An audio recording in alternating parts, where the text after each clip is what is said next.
వరంగల్ నగరంలో వెంకటేశ్వర సేవా సమితి మహబూబాబాద్ వారి ఆధ్వర్యంలో శాకాంబరి శోభాయాత్ర ఘనంగా నిర్వహించారు. పోచమ్మ మైదాన్ నుంచి శ్రీ భద్రకాళి దేవస్థానం వరకు కూడా శోభాయాత్ర అంగరంగ వైభవంగా జరిగింది.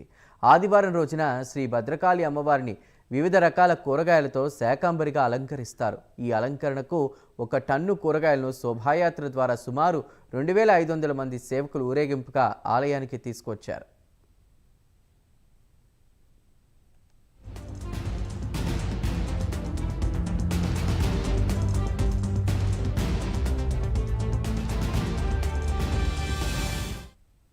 భద్రకాళి అమ్మవారిని దర్శించుకొని అమ్మవారికి కూరగాయలు వివిధ రకాలైన కూరగాయలు పళ్ళు ఇవ్వడం నిమిత్తం సమర్పించిన నిమిత్తం మరి లక్ష్మీ వెంకటేశ్వర సేవా సమితి వారు మహబూబాబాద్ నుండి నవీన్ గారి నాయకత్వంలో మరి వారందరూ ఎంతో దూరం నుండి ఖమ్మం, వరంగల్, గుంటూరు, హైదరాబాద్ అన్ని ప్లేసుల నుంచి రావడం జరిగింది.